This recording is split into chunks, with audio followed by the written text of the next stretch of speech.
Hey everybody, welcome to the Big Liberty Show, Blacks Only. That's right, Blacks Only is that show that appropriates the language of identitarians, the race obsession of identitarians. But on this show, we don't essentially use the same definitions they do. What we do on the show is make fun of them and mock them by actually showing that you can have a single racial grouping on a show, but still have intellectual diversity. That's really what matters more than identity. It's actually having intellectual diversity. And on this show, it will be a show for blacks only, but a wide plethora of thought from your conservative to your classical liberal, your libertarian, and hey, even a resident anarchist on the show is with us. Guys, it's been a very interesting week.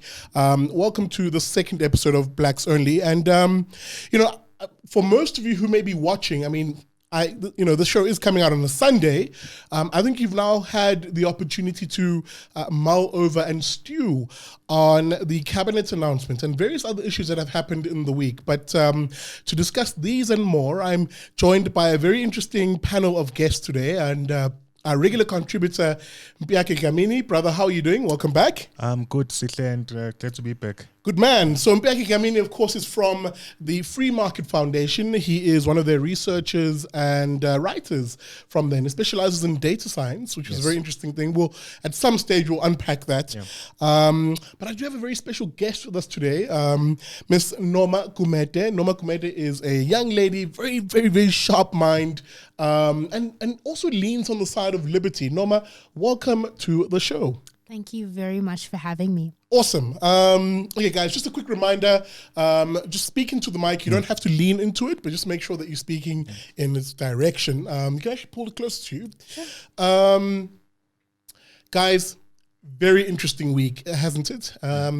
South Africans were sort of sitting on the edge of their seats from Sunday night when we thought the president was going to make his cabinet announcement then.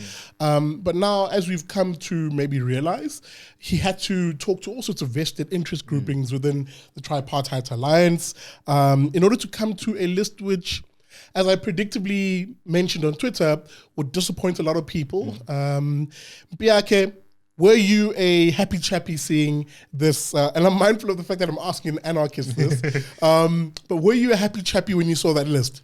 Well, I would say that I wouldn't say I was happy, but I was less sad than I otherwise could have been, just because, we got some good movements in terms of Aaron Mutsoledi is no longer at HELT, so he was a big, let's say, communist sympathizer there at HELT. Yes, yeah, you also have Derek Hanocom no longer being a trading industry.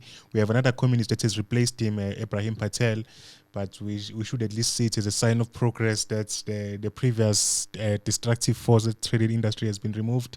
We also have Minister Tito Mboweni at finance still, so which is good, because I know that the COSATU and the SACP were gunning for him. So I'm happy about that. And he is someone who has said that we can't continue with this Soviet mentality of trying to run the economy through these SOEs. We just need to get rid of them, privatize them, or shut them down. So absolutely. Yeah. You could see from his face, couldn't you, that he didn't necessarily look very comfortable making this announcement, which I suppose begs the question, is this his choice cabinet, or did he, in the various meetings beforehand, have to make concessions to bring in some of the ideologues that we're speaking about here? And I'm going to cross back to you guys now, because I think that's the... and Becky, just one more comment before I open it up to you, Noma. I think that's the real danger that South Africans don't realize.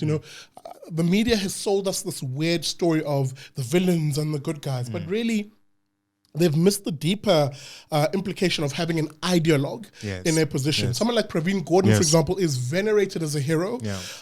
But a lot of the mess economically that we're in today is from that cabal of essentially leftist communist politicians who are within this tripartite alliance. Should we be worried when we see the return of, again, a lot of these lefties in especially the economic cluster? Yeah, no, I think we should definitely be worried, because it means that the kind of destruction that has occurred over the past decade, and by the way, I believe someone like Pravin Gordhan with his fiscal policies did much more damage than Jacob Zuma with his corruption. Absolutely. But so I think it's we should definitely be worried, because these guys they can only think in terms of state control. You have to understand it's their only framework for understanding the world. They have no other frame. They can't conceive of a world where people are left free to do things for themselves. When something needs to be done, the only thing that the state can do is they do not conceive of individuals having agency. And so we should definitely be worried with people like Tula Singlesi, Ibrahim Patel, who is at the helm of trade and industry. I mean, exactly. Leftists who are placed in these positions. Guys, and Noma, I'll segue to you on this one, because I think a lot of South Africans were maybe relieved in a weird way, in maybe not a weird way, a good way, when it seemed initially that someone like David Mabuza might not be coming back to Parliament. Because remember, when everybody else was being sworn in, he was like, no, I will not be sworn in. I'm subjecting myself to this ANC's Integrity Committee, for instance. And then the cat, as his nickname is, came back, hadn't he? Should we be worried about a character like that? I think we should definitely be extremely concerned. I mean, something as simple as the rand plummeting, just at the announcement of his presence should it speaks volumes. I do believe that, yes, there does have to obviously be fact that backs up why people need to be fearful of him. Yeah. But I think there's more than enough fact out there that proves that he does function in a very, what I would refer to as a mafia-styled way. And I do believe that in some way, that his appointment has been extremely influenced, and many have been saying, I think, never mind the media, but many of us, who live in the real world, have been saying that, if he's not sworn in, or if he's not our deputy president, best believe Cyril is going to have an extremely, or rather President Ramaphosa is going to have an extremely hard time governing the country. Absolutely. Because he is known to basically possess the chess pieces currently in power. Yeah, I mean, it's this weird thing, right? Like, so many people were living in hope that this cabinet, oh man, it's the Bruce doctrine, as Jonathan Witt mentions. Jonathan Witt and Roman Kabanak, the guys who are at the Renegade Report, make sure you watch that. You listen to that podcast. Best in the country, but I'm coming after you guys. But yeah, they make mention of this weird euphoric terms that are used to describe Cyril's decision making, even without evidence. In other words, before the cabinet was even picked, there was this weird suggestion by certain influential media personalities that, Cyril's going to come in there. He just needs a mandate from the voters, and he's going to change everything. Oh man, we're going to get like these fantastic politicians who fart fairy dust and, literally with the wave of the wand will sort our issues out. But this seemingly didn't happen, Piake. No, it didn't, and it wasn't going to happen, because the structure of the ANC dictates much more what happens with the ruling party in government than anything else. It's not our wishes. It's not Cyril being a good guy or a bad guy or whatever. Yeah. It's the structure of government. And someone like Jacob Zuma was good at using the structure to serve his own ends and just basically say, okay, guys, leave the structure as it is, let it do what it does, but I'm going to get what I want, which is looting the state. Cyril is... we'll see if he can use it to his own ends, because we know that under President Thabo Mbeki, we got greater economic liberalization, so he was able to push that through the ANC and suppress the influence of the communists and COSATU. But President Ramaphosa depends on the communists and COSATU for his for the bulk of his support. And so it's going to be much harder for him, if not impossible. And that's what bodes ill, I suppose, for those of us who analyze what's happening on a deeper level, and we actually look at the ideological underpinnings of the people that surround a good guy like Cyril. If you're surrounded by the same ideologues, and even in some cases, some of the implicated looters from the previous Jacob Zuma era, if you're still surrounded by those people, then the key issue of what's required right now, which is reform, we need actual policy reform that errs on the side of liberty, errs on the side of markets, and errs on the side of being an opportunity society, creating opportunities for people. I don't think we necessarily have a cabinet that can deliver on that, number one, or preferably a cabinet that's willing to actually take a step back and allow society to be that kind of society. And I'm going to open this up to the both of you. Mbiaka, I want your thoughts first on this one. if I were to say to you, the top 3 things you want to see happen from this cabinet, if you had the same magic wand and farted the same fairy dust, what are the top 3 things you would want to see happen in this administration? It can be personal things or economic things. What are the top 3 things you think these guys need to focus on if we're going to see that sort of reform and liberty? So right now we have 9,994,000 unemployed people, which equates to 38% of the working age population. A shocking number. It's absolutely terrible, and it's a recipe for disaster. I mean, that's the kind of numbers. Just to give you some context, when Hitler took over in Germany, I think unemployment was something like 33%. In South Africa, it's at 38%. So we are living on borrowed time in many ways in terms of having a stable country, a peaceful, prosperous nation. So I would say focus on employment, and to do that, you have to stop government doing things, which means repealing laws like the Labor Relations Act, the National Minimum Wage Act, the Basic Conditions of Employment Act, things like that. And after that, you start looking at other regulations that constrain people who want to start businesses, for example. So the 2 things is deal with labor regulations first, but then focus on all the other regulations that impede business growth in South Africa, especially small businesses in the townships and rural areas. Absolutely. That's a comprehensive list. Norma, 3 things that you would want to see done by this administration, or maybe 1 thing or 2 things, I don't know. But what would you like to see coming out of this administration? If you had the power to force them to do it, what would it be? To be quite honest, it's one major thing that could change, the trajectory of everything. And that will definitely be self-reflection and accountability. Yep. Now, I say this because it feels like a mammoth task to basically, wrong the rights of specific political figures. It's never ever a point where you'll see an individual identify that, yes, this is the mistake I've made. This is how far I've damaged a particular part of, I would say, the job that I do. And it resorts to things such as commissions of inquiries, which, by the way, is endless tons of, it's large amounts of funds spent on commissions of inquiry and investigation, where all we really need is a transparent cabinet, a transparent set of leaders who are willing to take account, who are willing to face the music where it's needed. And I think that's the most major thing, never mind in South Africa, but just in African states, just being able to take full accountability and really just understanding the ramifications of one's actions. That's the most important thing for me. Guys, I'm going to zoom in a little bit on this one before we move from it, but I'm going to introduce something else to this discussion and to this debate. Discussion. Biaki, we were having a chat off air. And I want to zoom into some of the points you made, for example. So just let's unpack them a little bit. On labor market reform, which I think is sorely needed in this country, if we're to address, for instance, the 36% unemployment rate generally, and the over 50% unemployment rate amongst young people, which if you want to talk about a ticking time bomb, that's it.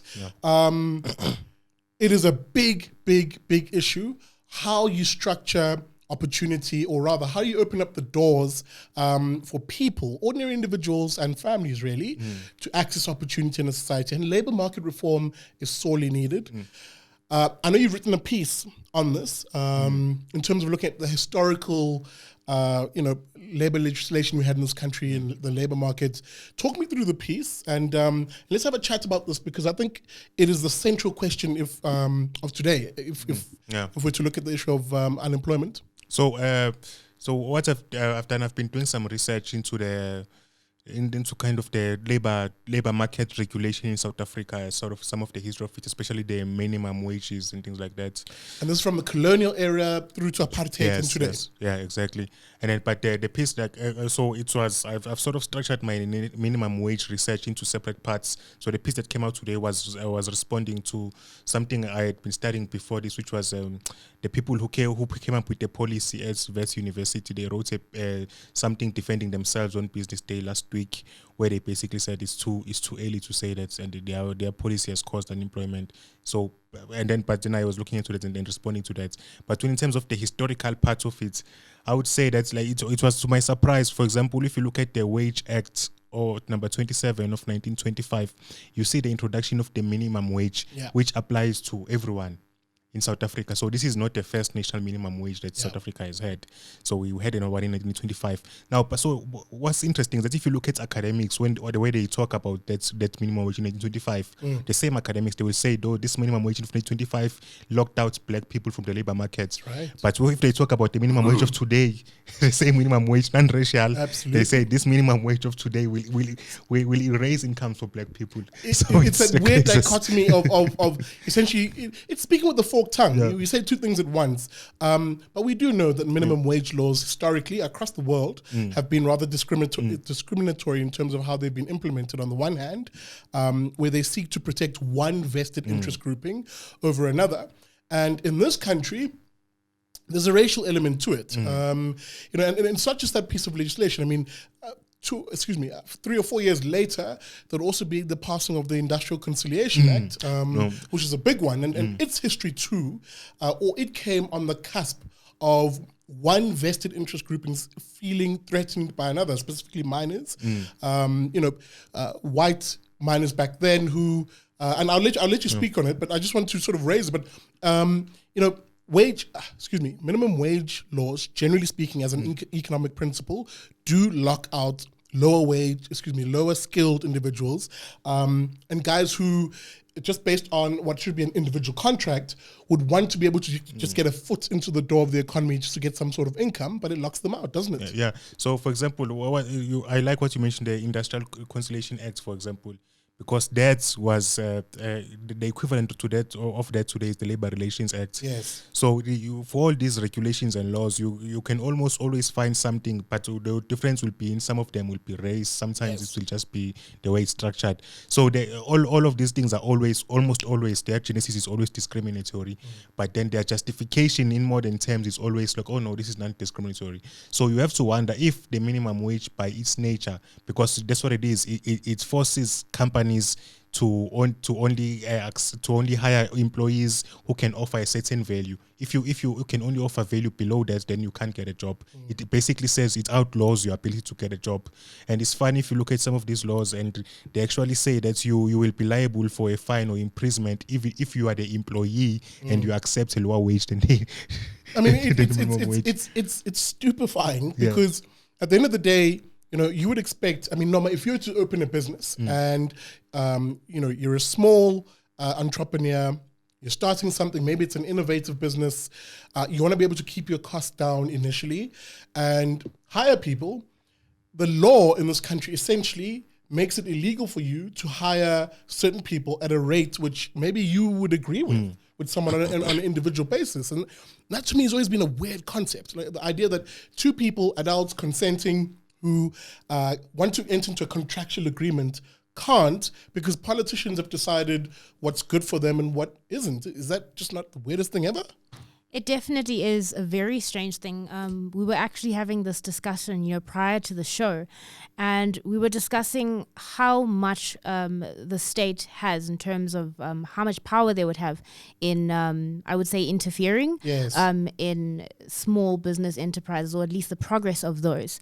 Especially now that you've mentioned it, if it's two consenting adults, I do not understand why it would not be allowed.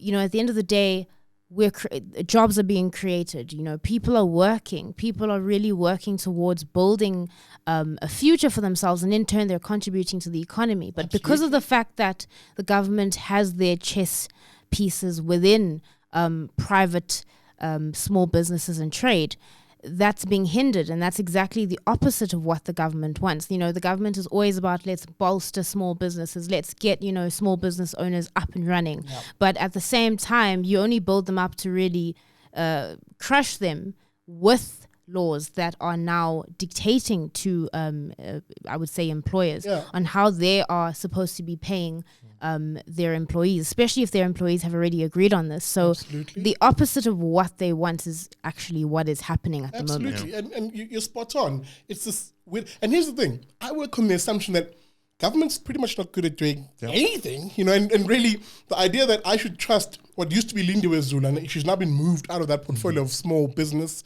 development. I'm just trying to remember who they put in there. I think it's just while I look.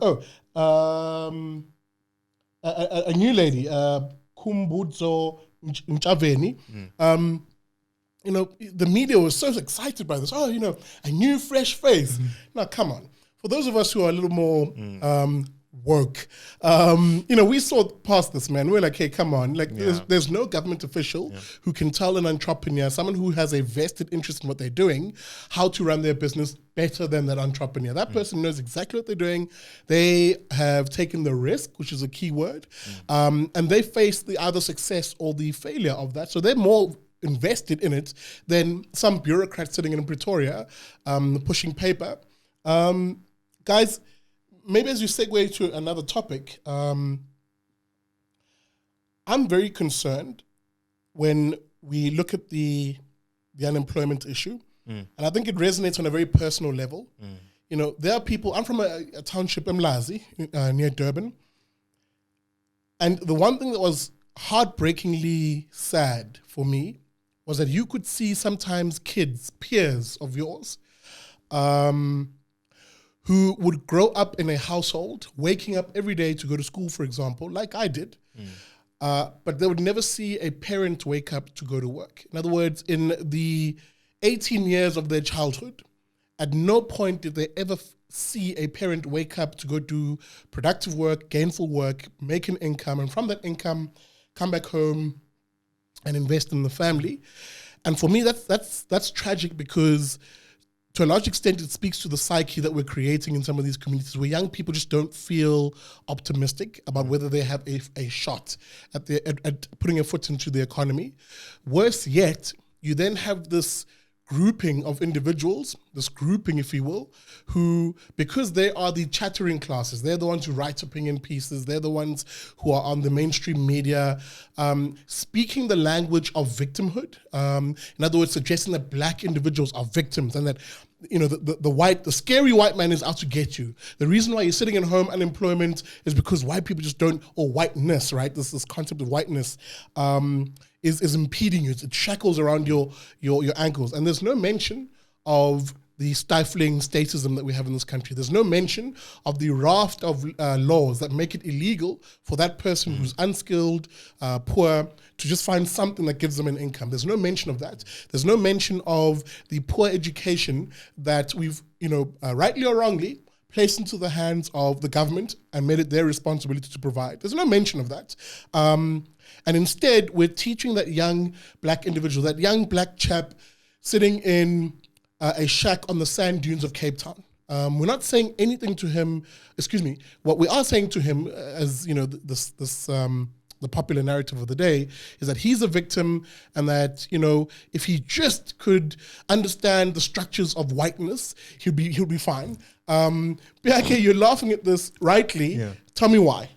Because it's just so ridiculous. Absolutely. I mean, one of the things that I keep saying, I posted something about a few weeks ago where it was basically showing that in South Africa, it's legal to grow and sell marijuana, medical marijuana. But then in the same time, in the Eastern Cape, poor black people are being arrested, their crops banned for doing the same thing. And so someone was blaming white people for that. Oh yes, white people, they caused this, they are making, because they are benefiting, they are the ones benefiting, they are able to comply with all of these regulations. But I said, who set the regulation? Exactly. Because the regulations, the way they are so ridiculous, in order to be allowed to grow marijuana to sell in South Africa or for export, you basically have to have a farm, you have to have 2 separate licenses from the Department of Health and the Department of Agriculture. You have to have a lab on site. You have to have a various kind of skilled personnel who can test. You have to pay for a license ranging from 1,600 rands to 42,000. It's like so a raft of rules that get in the way. But no one mentions this, right? Exactly. Because the narrative of the day is to scapegoat minorities in this country, and assert and suggest that because we now have a majority black government, their words, not mine, that somehow intrinsically, based on the skin color and the notion of blackness, intrinsically, all decisions they make are in favor of the masses. Another term they use, because again, blacks are not individuals, according to them. We're a mass grouping that requires a vanguard, because these are all Marxist terms also. I had to remind people that these are Marxist notions. The idea that there should be a vanguard of the proletariat that is responsible for the masses. And our politicians are so immersed in that language that they see nothing wrong with writing legislation that gets in the way of entrepreneurs, writing legislation that gets in the way of the risk taker, the young black individual risk taker. And really, I speak about the black individual, but really all individuals in this country. Guys, let me orientate us in a different direction. We're sort of there already. Helen Zille wrote a piece. Yes, we're talking about Helen Zille now. Gird your loins. But Helen wrote a very nice piece, which is, I suppose, aesthetically, it is the musings of her time as premier, as her time as leader of the DA. She's sort of reflecting on it. What are the mistakes she made? Well written, and I thought it was a good piece. But in that piece, ironically, she mentions that, look, I'm writing this, and I know that it's going to be misinterpreted and essentially strawmanned by her opponent. And sure enough, it was. And the thrust of her piece was to question how, as a leader, she went down the rabbit hole of essentially the definitions her opponents use on the issue of diversity, where she recognizes and she sort of says, and I also listened to a debate she had with John Matham, Cape Talk.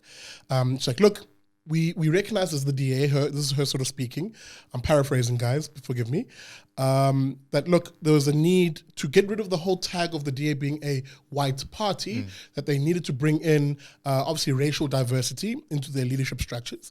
And she says, look, that in and of itself, not a problem, because in her calculation, this is the mistake she says she made, she thought that when that happened, the whole dismissal of the DA as being a white party would disappear, and the focus on race would disappear, and suddenly we could have a conversation about the real issues that are facing the country, unemployment, poverty, and the lack of opportunity. She argues that the real mistake was in doing this.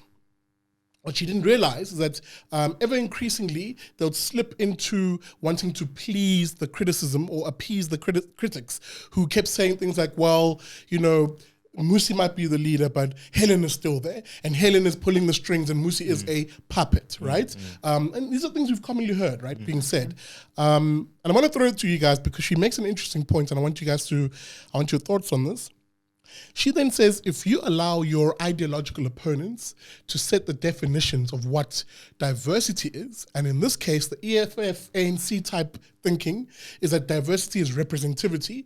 In other words, because there's 80% black population, 5% white, these are not the numbers, I'm just sort of making it up, that your party also has to be 80% blacks, 5% whites, in other words, representing the national demographics, and that's diversity.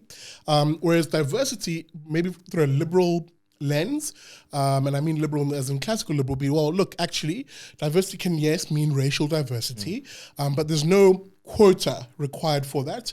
And the more important diversity really is the intellectual diversity that fosters when you're having people from different groupings, different cultural backgrounds, bringing in ideas, fresh ideas into that pot. Guys, the question then I want you guys to grapple with, and maybe Helen is listening and I'm hoping she's watching, what matters to us and what should matter to us as a society? Should it be the ANC's definition of representivity, which is basically racial hegemony, the idea that the majority group must be the one that's represented physically, purely based on things like gender and identity, as in race? As you hear them, for example, Cyril, also when he made his cabinet announcement, it's 50% women in this cabinet. And like you could see he was expecting like applause. Like you even said it again, I said 50% women. And Okay, I'm not going to get some applause up in here. Really, is that what's happening right now? And then he goes, oh, I also have young people in there and blah, blah, blah. Yeah. What matters, what should matter to us as South Africans? Is diversity a matter of intellectual diversity, cultural diversity, and yes, racial diversity, or should we go for the ANC EFF definition of representativity, that nothing is diverse unless it has a stock standard of 80% black, 8% white, and blah, blah, blah, blah. What do we want as South Africans? Well, if it's up to me, I would say just forget gender and the race completely, because I don't think they add anything at all to any conversation. If anything, they are likely to just detract from a conversation and make things worse, divide society, because you are now choosing among people based on their skin color. So I would say cultural diversity is much more important. I'll give you an example of this. Let's say, for example, you had a classical liberal DA, just for argument's sake. So which we don't right now. So anyway, yeah. So you have a classical liberal DA, and let's say it just happens to have 90% or 90% white people voting for it. Okay, so they want to understand what do black liberals, how to communicate with black liberals. You go to black liberals where they are, where their cultures are, and talk to them. You don't first start by listening to your opponents and then changing to adopting your premises of your opponent and then saying that's diversity. I think that's a completely wrong approach. You should get black liberals, people who will be brutally honest with you, will say, hey, we believe in free markets too, we believe in smaller government, but what we don't like is that you keep talking down to us. For example, you keep telling us that, oh no, you're going to do this PE nonsense and all. We've seen what it does. It's been harmful to our communities, so we would like you to stop doing that. So I would think that would be the most important aspects of diversity. It's intellectual and cultural. Yeah. Norma, your thoughts? I'm actually just going to further elaborate, or just maybe just add on to what he was saying. Yeah.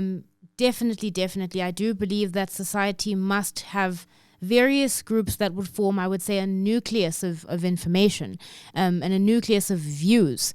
I do believe most definitely that, race baiting, or just particularly focusing on race, all it really creates is really just a mudslinging contest, if I could put it in layman's terms. Because here we are, opposing, not even opposing, but I would say we're appeasing the views of our, what we would call enemies. And we're no longer focusing on what the point is in terms of governing a country, for example. We're now focusing on, no, we definitely, we don't agree with this. Is he black enough? Exactly. Is he white enough? Yeah. And we end up with groupthink, and that obviously stifles independent opinion. And that's when it gets really dangerous, because we get to a point where it's this blind devotion towards this idea of identity politics. We're no longer focusing on the fact that this is what we need to do to reform our country. We're now going to prove a point. We're the black government. Yeah. This is what we stand for. And we need to get to a point where it's no longer personal. We need to go back to rationality and look at the issues on the table. And sadly, the issues on the table are not going to be solved by a contest of which race is most superior, which race is the majority. We need to work together in order to bring that about. And just to add an extra bit, I feel like the idea that is within the dominant society at the moment of diversity is not really diverse. It's more along the lines of, let's just fill the space with a lot more African individuals. And if you really think of that, that's not necessarily diversity. We can't be putting one particular race above others. Diversity is an entire group of individuals from different walks of life working together towards the common good, and that's not what's currently happening. And that's absolutely, I fully agree. And that's the funny thing, when you challenge identitarians, as I like to call them, when you challenge them, and when you challenge the politicians that literally push this type of thinking, they get very touchy with you, because they go, you just don't understand the history of oppression in this country. And no, actually, I understand it very well. I've got parents who've lived through it. But my lived reality, my here and now, is one where my race actually isn't the biggest impediment of my life opportunities. What it is are other things, whether I have access to opportunity, a good education. And those things are largely independent of identity, whether it's gender and this and that, but they'll make the argument, oh no, oh no, you must focus on gender and Mbiaki. You must focus on race. Where does it all end, Mbiaki? Do we go back then to the same days of the mistakes made by politicians of yesteryear who also focused on race? Because that's essentially what they did, didn't they? Yeah, no, it's you're absolutely right there. And I would think what you are asking here is that we will essentially end up having, like we had African nationalism before, and the response to it was African nationalism. And there will be a response to African nationalism if we continue along this folly. And it will always be just different groups trying to dominate each other. Absolutely. It will never end. And just on the point that Noma was made, which I thought was so very important, because from me, what she was getting at seems to be that it's the very opposite of diversity. That's this obsession with race. Because I've seen from your Twitter account, for example, Sihle, how people like basically you say some classical liberal thing which has absolutely no connection to race, and you are insulted using these very derogatory racist terms against you. I'm sure we've all had them. Uncle Tom, Coon. What are the other ones? House nigger, same concept. Yeah. Coconut, brown on the outside, white on the inside. Oreo, same principle. It's this weird. And I tweeted something, and I'll come to you on this one, Noma, because I tweeted something, I think, over the weekend, and I said, the really funny thing is in this country, you have these two fringe groupings, each on opposing sides, but essentially, there are two sides of the same coin. On the one hand, it's racial nationalism, which says, no, we don't like white people and whiteness, right? And there are various iterations of them, the Azania types, black consciousness groupings, trendy-Lefties, you name them. On the other side of the conundrum is the anti-black, or we hate blacks. Blacks are the cause of this, blacks have done this, and blah, blah, blah. And they're also, like a fringe grouping. And both of them will become triggered, if I may steal from identitarians, both of them will be very triggered when I say something which, as you mentioned, is classically liberal. I say something along the lines of, actually viewing people as individuals is more important. Why? Because in our history, the colonial history, apartheid, or today, we've never really viewed South Africans as individuals and really as families. We've always said, no, we with power will choose one grouping based on race or whatever over another. And that still continues to this day. Then you have this side going, oh no, because they love defending apartheid. Oh no, under apartheid, at least the blacks were looked after and this happened and blah, blah, blah, blah, blah, blah, blah. And I go, but that's not true, right? We can look at the data, we can look at facts, and we can have that conversation.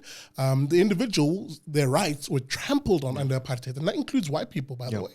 And then when I say this, then someone else comes up and says, oh no, but at least today, blacks are being looked after. And, you have this almost circular debate and discussion with these various interest groupings. And by the way, none of them ever use their real faces. It's always some sort of anonymous account or any nonsense like that. What has your experience been like, Norma, on social media? Being a young black woman, is there an assumption that you should have a certain thought process? And when you don't have it, what's the response been like?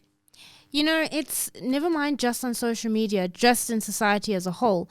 I always really, go back to my first year of university at the University of Johannesburg. And I remember how explosive my sociology module would be, especially because we had intense debates.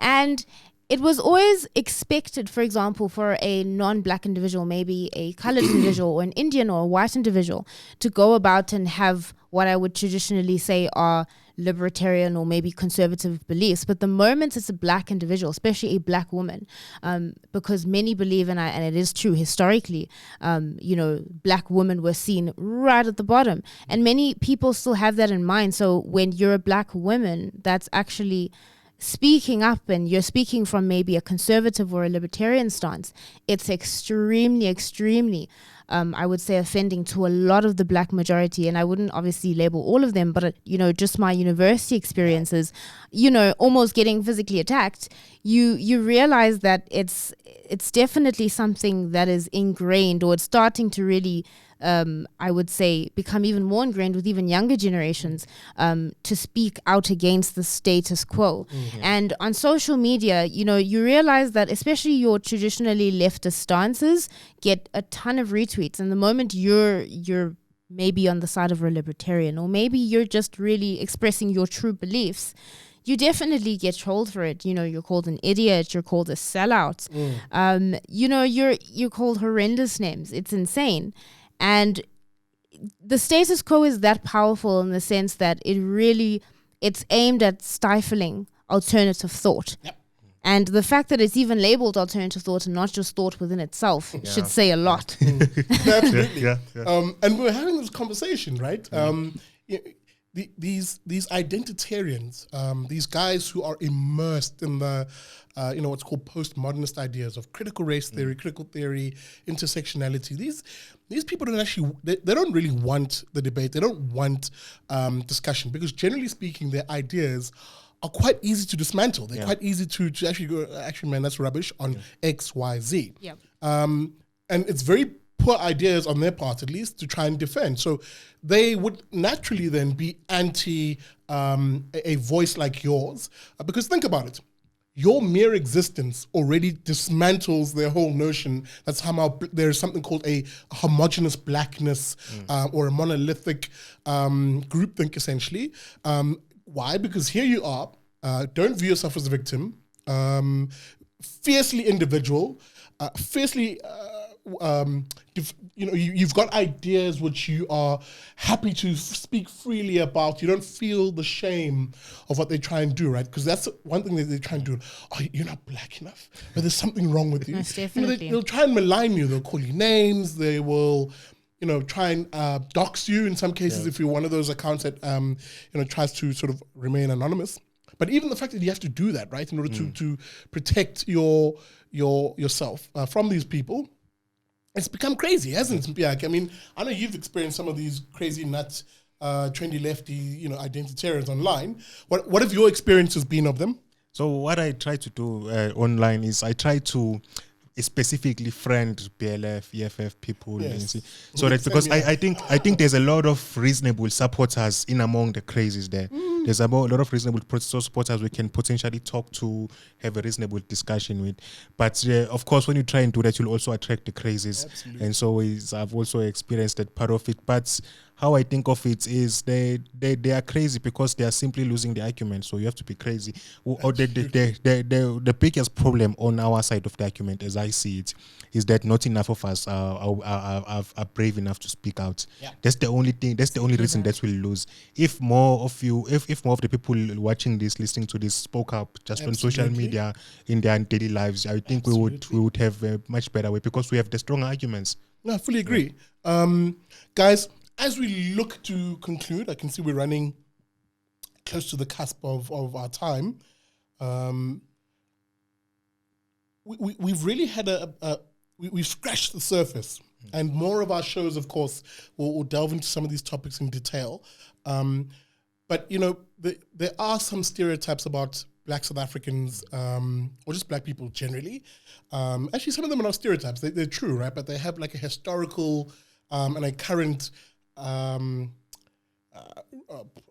reasoning. Sorry, I couldn't think of a word there.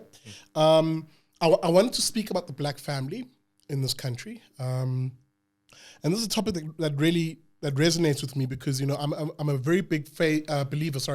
If you see my stuff online, I talk a lot about my focus areas being spreading liberty, but also zooming in on some of the values I hold around faith, the flag, and what I really care about, and of course family. Right, family being a very big one for me because families are the first level at which we socialize. We learn skills. We learn how to interact. We should be born and raised in loving families, and really families can take any iteration. I'm not necessarily saying just the nuclear family of the mom and pop.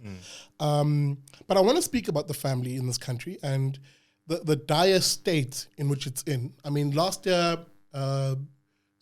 year, reflecting last year's stats around newborns in this country, reflected that 62%, I think, of newborns in South Africa had no information on the father. And the year before that, a number similar, I think it was 61%, and it's been quite consistent in that regard. A very high number of young men not taking responsibility, helping build families. And this is something I think we'll have a show on at some stage, but I wanted just to just to touch on it from our own experiences. I don't know. I'm gonna be a little personal here, but Mpiake, sorry, man. I'll always bring from the end and work in. Talk to me about your upbringing. Do you come from a 2-parent household? And I know you have a family now. How much of an issue is this for you? So what happened is I actually grew up in a 2-parent household, and then with also my grandmother being in the household. So I had 3 sort of figures to look up to, and all of them contributed immensely to my life and in very important ways.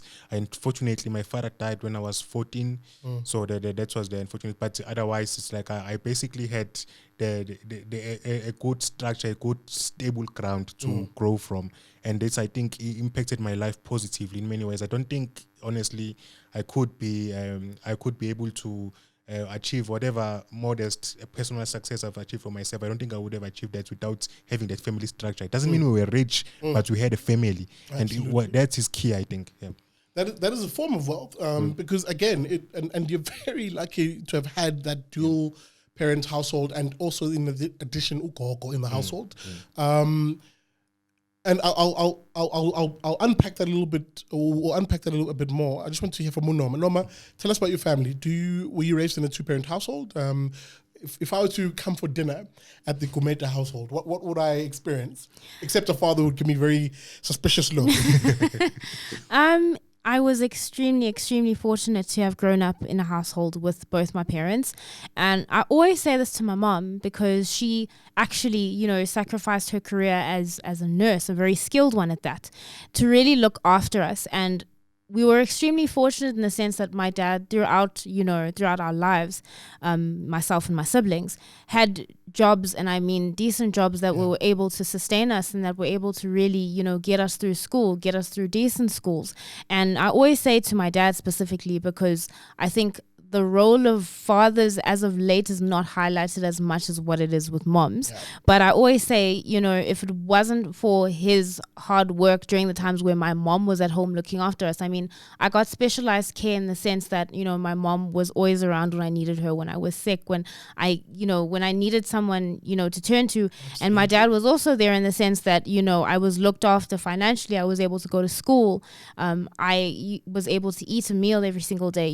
People really underestimate how important those two things are, having both not only a financially stable background but also having a very nurturing home. Absolutely. And the fact that they really worked in sync and they worked in absolute synergy is the reason why I think I am in the position that I am today. And in terms of both an educational standpoint and just a personal development standpoint, I don't think I would have been the same. Not to say that children from single-mothered households wouldn't have been able to pull that off, but I'm extremely, extremely grateful for that. No, absolutely. And, it's as I said, this is such an important topic for me because I think there's so many kids out there who are deprived of that. And yes, you're right to point out that, look, there are single-parent households where the parents will hustle just to try and make up for that. But I'm from a single parent household, right? So I was raised by a single parent who was physically handicapped, and I never had a father in my growing up. But luckily, and I resonated with you, Mpiaka, on this one, I had a grandmother, right? And I suppose that created the dual parent household to an extent. But when I think back, I go, our parents really go through a lot. And parents generally, even from our generation now, because we're parents now, we really go through a lot for the benefit of our children. You will see people in this country, whether they are very poor or, very wealthy, begging, scrimping, saving, working their butts off, if you will, for the benefit of the family. And the family then becomes such an important unit, doesn't it? In terms of if it's a loving environment, nurturing environment, and it's given access to opportunities, whether it's a good education for parents to have a choice on where to send their kids, or good healthcare facilities. I think where I'm trying to go with this is why those of us who lean on the side of liberty and recognize the dangers of government, become very suspicious of giving government more power, because you think about the family unit, you think about yours or others, and how you just miss certain opportunities if you don't give decision makers in the family an opportunity to make decisions on behalf of their kids around where to send them to school, around what sort of healthcare facilities you'd want them to access, etc., around the safety and security of your family. Policy, therefore, and I'm putting this to you guys, excuse me. Policy, therefore, the way I see it, should be geared towards empowering the family. How am I wrong in this, Mpiak? If I am wrong, I would say it's very hard to develop policies like to separate the government can. I think of the government as very inefficient, very inept, completely useless, like you said earlier on. So from how I say it, if the government tries to empower families, it will end up failing some way or the other. So I think rather just keep out of the way of individuals. I think it's actually one of the tougher problems. Even if we get a sane government tomorrow in South Africa that implements pro-liberty policies and all of these things, I think we will still have a pretty big cultural problem in terms of the families, and that will in the longer term dictate whether South Africa has liberty or not. The fact that do we have healthy, stable families?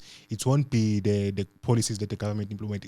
On the policy side, I think government can do very little. It has to be a cultural thing. It has to be a cultural change. I'm going to change the nature of the question a little bit for you, Norma, and maybe in the context of what you've told us about your family. I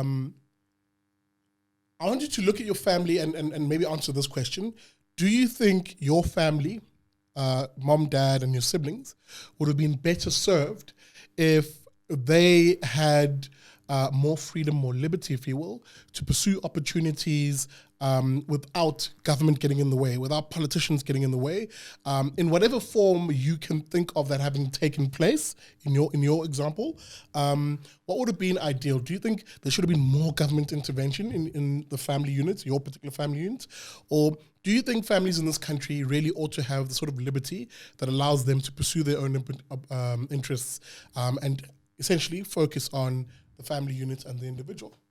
I definitely do think, once again, that family should be granted that freedom, because what's currently happening is this. And I wouldn't say it's necessarily a family unit, because, there is quite a large amount of single moms today in South Africa and the world around. Families. And I say that in the sense of like a traditional family, maybe with a dad and a mom. I would say that at this stage, the system that's currently existing, which is a lot more government-centered, where the government is really, as I said, has their hands really within the system, is teaching individuals to really have this kind of blind devotional, kind of treat the government as God. And that in the same time really stifles an individual. And if it stifles an individual, imagine a family. I do believe that, once again, it is up to, and he has mentioned it as well, it is a cultural thing that will definitely have to fundamentally change. But I do believe that with less interfering from government, a lot of families, in terms of even financial liberation, would benefit. Because of the fact that, for example, we could say, going back to unemployment, there's many individuals in households who would wish to work and who would wish to maybe increase their businesses, but they're not able to do that. And that is once again due to government policy. And that, by the way, also affects the family. So the overall, I would say, less interaction from the government would benefit the family, in the sense that even the breadwinner of the home is given a much bigger platform to provide for his family in the form that he can generate his own income. He's not capped by any government. He's not capped by any law.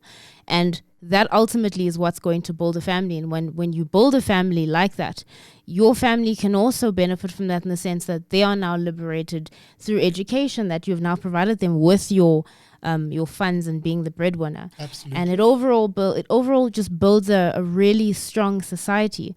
So as much as, like I did mention, as much as there is a cultural element that really needs to be infiltrated, I do believe that government definitely needs to step back in order to really...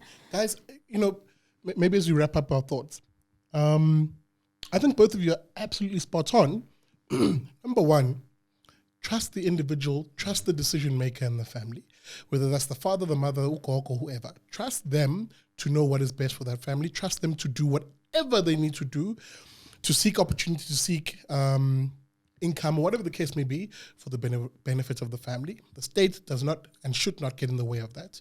That includes, of course, and that really means less red tape, less regulations, less taxes, a very major one. Why should government dig into your pockets and tell you how to spend your own money?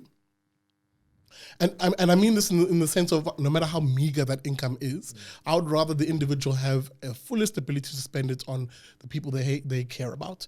And an interesting one for me is stop viewing people as victims also, because a lot of people who say, oh, we need more state intervention, or essentially we need politicians to get involved in this and that, it's because they don't have faith in people. They don't have faith in people being able to do what they need to do to succeed. And I find that very patronizing, because, all you need to do is drive around Joburg CBD, drive around anywhere in the country, and you'll see firsthand how even the poorest individual will uzopanda, as we say in Zulu. They'll hustle. They'll do whatever they need to do in order to bring bread back home and income. From that income, they can build savings. From those savings, they can buy options, whether it's better healthcare. And by the way, the data reflects this. Where you have poor individuals bringing in an income, generally speaking, the choices they have for services increase, because the wealth, the savings, if you will, the household savings, as economist, can't think of his name right now, talks about, is that those household savings allow families to make better decisions. So, for instance, in my hood, where I'm from, there's been a springing, for example, of private doctors or dokotela in the hood. Why? Because people with household savings would rather avoid the local government hospital, the local clinic, which provides a shoddy service, and pay a little bit extra to get quality for their family. And I'm arguing, I think we're all arguing it here, that if you did that, that is, if you allowed individuals to do more of that, to use their own money to pay out for services that they want, you would have an economy boom in certain townships, which right now the state crowds out any opportunity for a private sector growing. It's a very interesting observation, and I think on this show, we'll probably have a few shows that we devote to this, bringing in our personal experiences, what we've seen happen in our particular township or suburb, wherever you're from, and also within our own families. Do we now, as families, black families in particular, buy more services from the private sector? Because, and it's my last point, sorry, I know I'm waffling away here, but it's such a topic I care about, the families. If you look at the data, and a lot of this is drawn from Saldru data, there has been a massive growth in the black middle class in this country. In fact, 50% of what's considered the middle class is black. And that tells me a story when I then look at that stat and I consider where I'm from. And I go, okay, yeah, I can see it, right? And this is what I would like to see more of. More black families, more poor families, more families, period. Well, regardless of the race, actually benefiting from earning an income, building savings, being able to buy options. Guys, final thoughts around the table, generally speaking. And I'll pepper you with a question, but you're welcome to hit me with anything else. Looking forward, we began this conversation about talking about government and this newly formed government. What do you think we should be looking out for generally, or what will you be looking out for, both from government, our society? Tell me how you read the mood in the country right now and what it is we should be looking out for, and maybe even should be expecting from you guys if you're writers. I'm looking at a certain person. What can we be expecting from you guys? From your writing or social media, whatever the case may be? No, I think I'll continue. I'm trying to convince people that liberty is the best way for them to achieve their dreams. I mean, I think it's a simple enough message. Intuitively, it makes sense. The more we get out of your way, the more you can do things that you want to do with your life. So I'm trying to convince people, whatever form that takes, whether it's appearing on this show, whether it's continuing writing, whether it's continuing arguing with identitarians on social media. Lovely. And so just also, I wanted to make just one last point. Maybe when it comes to this family issue, maybe it's just one area where we could do with some decolonization, in the sense that damn straight. in the sense that under cultures like the Zulu and traditional African society in general, the family had much more power than what it is now. Basically, it was the unit of the polity. It was the unit of the state. It was the basic unit because of the consensus-based system that was in place. So maybe it's one area where we could benefit from actually decolonizing, but actually, so I don't know. But I see what you did there. And I want us to have that conversation in another episode, because I think it's really important. We need to be able to have this conversation quite openly as those of us who lean on the side of liberty, and generally all South Africans, around the family unit. How do you rebuild it? And look at it in a historical context. How has it even broken apart? We'll have that conversation in one of the episodes, and I want you guys to throw some comments. Let me know what you want us, to discuss on the show. Norma, final thoughts. Can we start expecting to see a column from Norma? I know you guys will definitely see more of Norma on the show as one of our regular contributors. But on social media, what can we look out for? And hey, punt your social media. How do we find you? My social media handle is Miss Noms. You'll definitely be able to find that. I think my picture is rather obvious. But you'll definitely be seeing a lot of opinion pieces. I'll definitely be doing a lot more interviews with younger South Africans in regards to the unemployment at the moment, because right now I think we've reached a really, really hectic stage in the country where we're seeing an extremely high level of unemployment, but we're also seeing quite a lot of graduates as well. So not only that, but I'll definitely be questioning a lot of individuals based on how they perceive their futures in the countries, or even if they have a future in the country. Because also what I think is also quite an emergent thing at the moment is there are a lot of specifically black professionals who are now immigrating and making a new life in different countries. So I'm just curious to find out, just from people in general, what do they see, or what do they envision for themselves in South Africa? That's what I'm definitely focusing on, because I think I've also kind of had that moment, that existential crisis of, is this really worth it? So I'm very interested to get their opinions, and the blog will be up and running pretty soon. So love the sound of that. Best believe. Love more content. Love it.